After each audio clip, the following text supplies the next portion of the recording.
ajaa'iba guddaa yeroo hedduu nu keessatti mul'atu kan ammoo ormi guddatee bira dabree jiru kan nuti gana ammayyuu achuma jiru hatta hayyoonni kennallee tarii wanna kana xiqqaadha jedhanii bira guddataniiti waan biraa irra jiran nuti ammoo bakka san jirraa jechuudha dogonkora yeroo hedduu nu mudatudha abbichuu waan bareeda yeroo inni hojjate maaliif hin faarsine walumaa galatti bulchiinsa mootummaa amma jiru kan bilisiginnaa kana waan bareedduu yeroo inni hojjate maaliif faarsitanii akka rakkinni jirutti maaliif hin qeene waan hundarratti maaliif abaartanii akka inni waan bareedduun hojjannee fi hinaafaadhaayi warra hinaafullee waan itti himuu qabaa jechuudha waan hayyoonni keenya xiqqoodha jedhanii bira ol dabran anatu isiniif hima bakka kana rakkoo guddatu jira maaliif waa'ee rakkina biyya keenya keessa jiru dhumaatii namaa maaliif hin dubbanne illee jedhina tokko wanni ajandaa nuuf tahaa jiru waa'ee akkanaa waan ta'eef yeroo hedduu jechuudha fakkeenyaa fi magaalli tun kaleessa sooshaal miidiyaa kanarratti mul'atte gadaa badhaadhinaa keessa magaalaan akkanatti bareeddeeti jirti magaalonni oromiyaa hundi kana bareeduuf deeman waggaa 4 keessatti abbichuu waan guddoo hojjetee jira waan gaafa wayyaaneen hojjetameen hojjeteeti jira garaagarummaa wayyaanee fi bilisiginnaa jidduu hoo maaltu jira kan jedhu waan qabatamaan lafa jiru kaan irra cubbuu kaa'u kaan faarsu kaan badhaadhina godhee kaan yaraa godhuuf osoo hin ta'in waan dhugaadhaan lafa jiru waan natti mul'ate sirriitti adda isiniif baasa gabaabdumatti wanni gaariin tokko yeroo mul'ate maashaallah hojjechuu dhabuu hinaaffaadha gaafa jalqabaa gara aangootti dhufu muummichi ministeera Abiy Ahmed amboon niiwoorkii goona kan jedhu dhaaduu isaanii ture jechuudha waa'ee kanaatiin wal qabatee sirriitti adda isiniif baasa ani abduu moobaala birraay bagara deebiidhaan gara chaanaala kiyyaa dhuftan isiniin jedha waa'ee kanaatiin wal qabatee maaliif ajjeechaa namaa fakkeenyaaf dhumaatii namaa kan wallaggaan keessatti shawaa keessatti iddoo garagaraatti mudataa jiru maaliif hin dubbanne kan jedhu tarii amma qeeqni akkasiillee hin dhabamu ajandaa kana namaa godhachuullee hin dhabamu kuni ajandaa laafaa miti warri akkasettanis xiqqashu tasgabbaha dubbataa jirra waa'ee sanis dhugaadha waa'ee lubbuu namaa dubbatuun waa'ee ilma namaa kan du'aa jiru dubbatu waan hunda dursan hin beeka haga humna keenyaatiin dubbataa jirra si inni kunillee ajandaa guddaadha jedheeti yaada natti mul'ata yeroo hedduu namni keenya fakkeenyaaf waan kanaan wal gowwoomsus wal shawwadus afaan wal qabus hatta waa'ee du'a namaallee hagan akkan dubbanneef waan itti wal godhamaa jiru waan ta'eefidha wanna waa'ee kana dubbatu barbaadeefi dursa magaalaan takka yeroo bareeddee fakkeenyaaf amatuni magaalaa roobee baaleeti kaleessa haala kanaan bareeddee jechuudha green area karaa namni miilaan irra deemu green area paarkii bakka namni gartee taa'ee itti hafuura baafatuun haala kanaan akka magaalota yeroo hedduu Afrikaa keessatti magaalonni akkanatti magaalota xixiqqoo keessatti mul'atu haala kanaan mul'atteeti bakka namni taa'ee hafuura itti fudhatuu fi karaa ija namaatitti bareedu roobeen baalee fakkeenyaaf duraan yeroo bonaa dhukkeen isii yeroo roobaa ammoo dhukkeen isii kan addaati ammantaan akkanatti bareeddee mul'atteedha waa'ee kanaatiin yeroo kanarraa isinii kaasu guutuu Oromiyaa guutuu biyyattii akka Itoophiyaatitti illee haa jennu akkuma Itoophiyaatitti haa jennu akka Itoophiyaatitti waan amma waggaa 4 kana dalagamee fi waan achi dura hojjetamee fi amman tana badhaadhina amma mul'ataa jiru kanaa fi nuti ammoo badhaadhina falmuudhaan wal qabatee maaliif maashaallah hojjenne yoo waan akka magaalaa roobee kun isinitti mul'ate fakkeenyaaf amma dura Jimmaan keessatti daandiin bareedaan tokko eebbifameeti ture ijaaramee eebbifameeti ture bakka garagaraatti Finfinnee kana keessa paarkiin hedduun eebbifameeti jira karaan adda addaa walumaa galatti wanni bareechifame akkana jiru argitan maashaallah waan jennu dhugaadha maashaallah waan bareedaadha waan hedduu takka namatti toluudha roobee akkana ta'uu isii arguun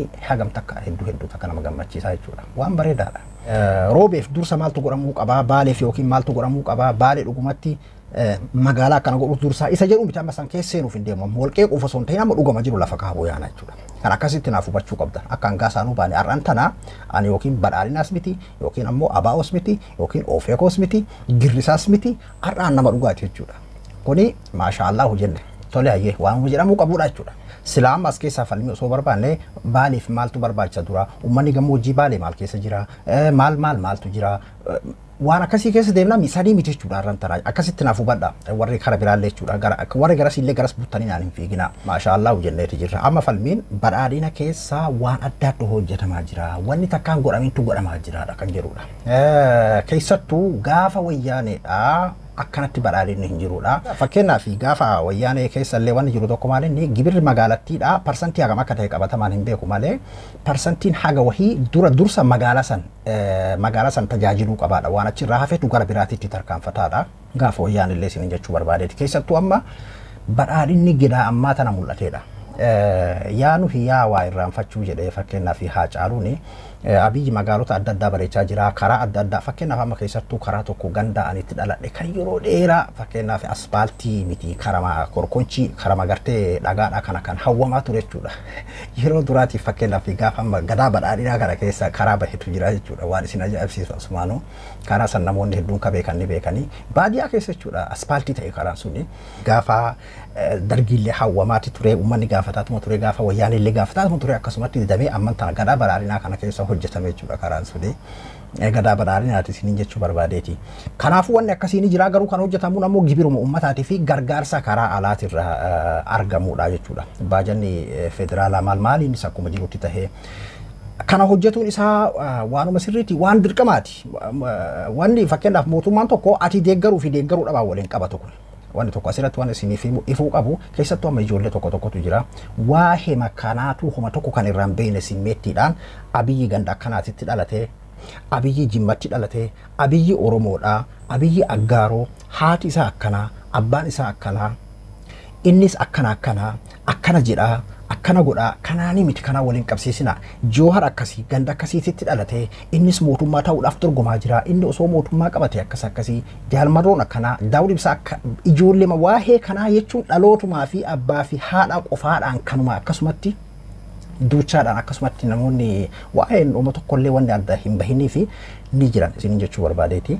Fakkeenyaaf garaagarummaa gaafa wayyaaneetii fi amma badhaadhinaa kana keessa tokko wanni guddoon mudate waan kana gaafa wayyaanee wanni kun hin jiru jechuudha. Namuu afaan tokkoon wayyaanee jedhee morma namuu afaan tokkoon OPDO ergamtuu wayyaanee jedhee mormaa ture gaafa wayyaanee jechuudha. Wanni qeerroon itti milkaa'ee daawun jedhee itti milkaa'ee illee akkasii amman tana qoqqoodafiinsatu jira jechuudha. Nuti amma nuyi Oromoo kana keessa bakka kana biroo hin dabarre. Bakka kana biroo dabarree misoomaan sadarkaa kam jirra magaalaa bareechuun badhaadhinni sadarkaa kam jira wayyaaneen sadarkaa kam bira turtee maal waan jedhu laaluu bira yoo oluu osoo hin gahin bakka kana turre jechuudha. Ganda akkasii waan ta'eef ganda akkana waan ta'eef kun akka bal'inaan keessatti kan deemaa ture jechuudha. Namoota hedduu biratti waan akkanaa kun deemamaa ture waan ta'eef kana keessa isinii bahe.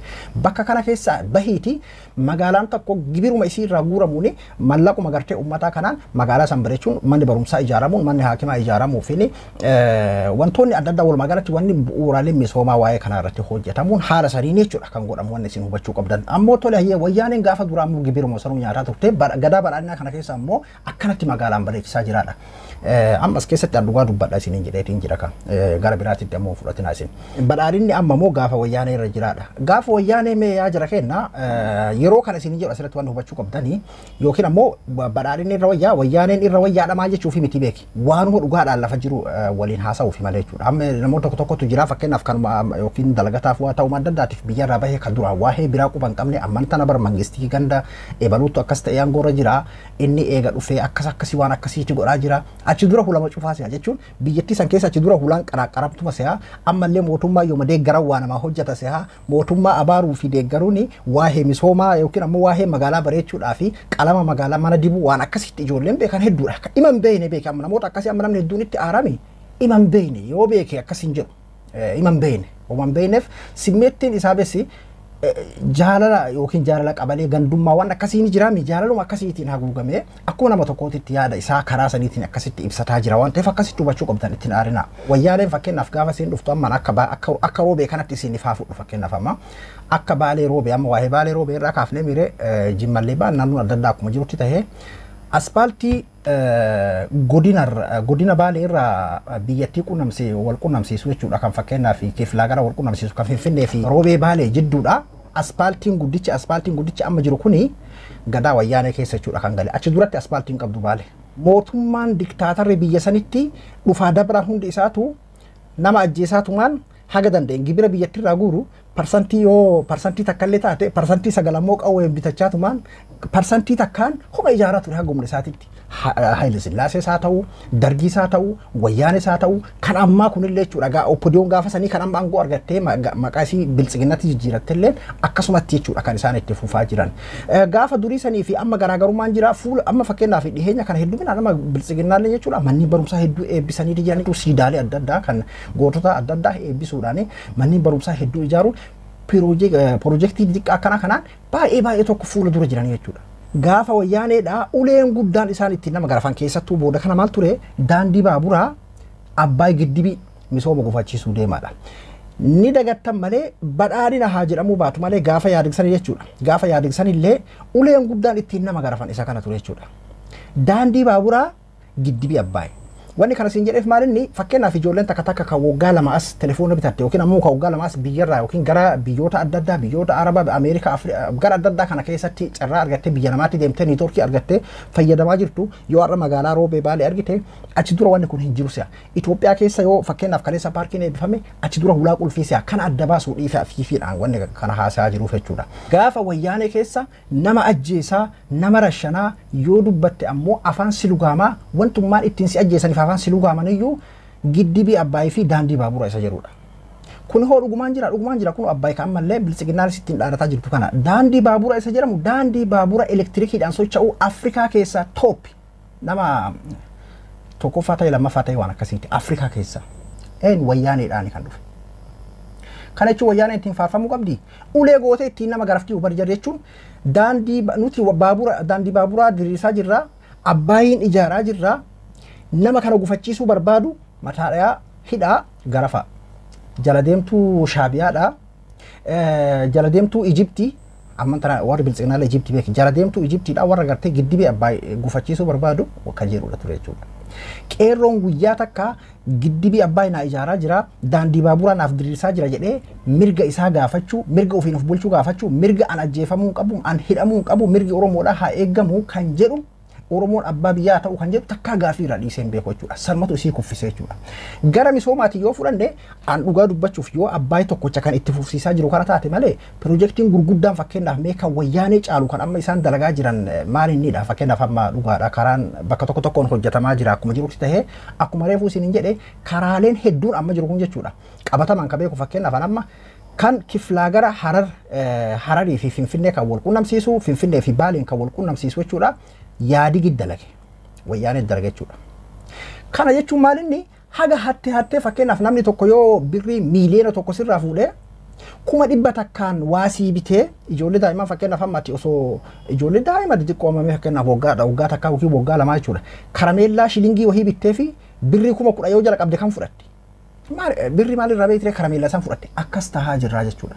Kana jechuun maalinni homaa garaagarummaan hin jiru. Gaafa dargiitis nama ajjeesaa beeraawitti nama fixaa misoomni akkasumatti itti fufee jechuudha. Gaafa sanis warri durii bara Haile Sillaaseen akkana ture gaafa dargii waan fedhellee yoo ta'e beeraawii kanaan nu miidhe malee akkas nu godhe ka jedhutti fufa. Gaafa wayyaan illee gaafa dargii ilmaan keenya nu jala gaafa wayyaanee kanallee dargiin uummata nu jalatti fixee namni gartee ilma dhalatu hunda gara beeraawiitti oofe jechuun beeraawiin ammallee eegalee beeraawiin ammallee itti jirama karaa fakkeenyaaf amma badhaadhinaatiin jechuudha.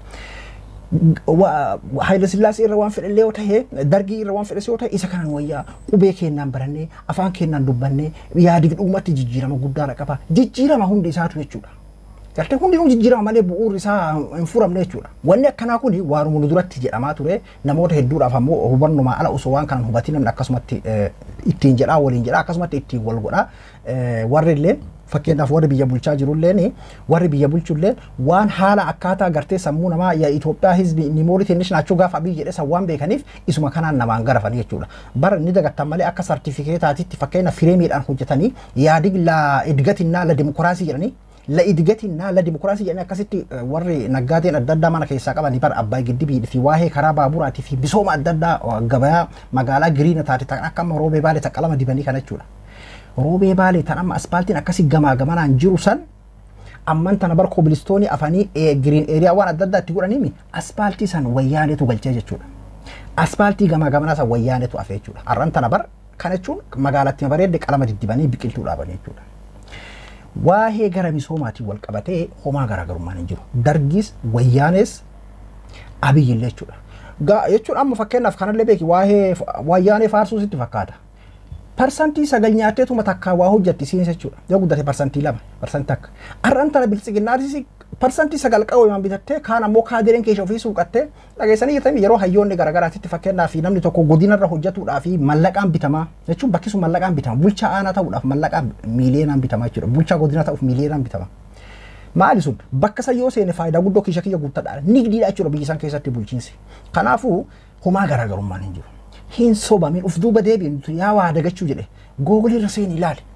Ammantan hagam takka waa'een bu'uuraaleen hagam. Bar dhugaa dubbachuuf amma godinoonni Oromiyaadhaa irra hedduun aspaaltii qaba. Bakki aspaaltii hin qabne ni jira. Gaafa wayyaaneen dhuftu aspaaltiin sun hin jiru.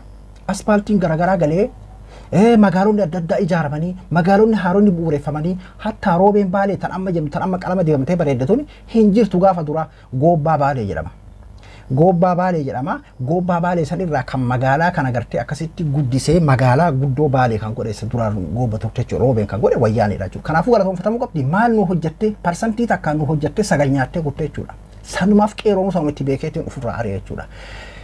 Amma ka waa'ee misoomaa irratti garaagarummaan hin jiru. Kana yeroo isin hin jiruudhaan waa'ee jaalalaa, waa'ee ebaluu jaalattaa, ebaluu deeggartaa, ebaluun maal gootaa miti beeki kana dhugaa lafa jirudha kun. Atillee uf duuba deebii niimoorii kun waan seenaatii miti uf duuba deebii ilaali. Daandiin baaburaa elektirikaan socho'u biyya san keessatti tooppiidha kan Itoophiyaadha jechuudha.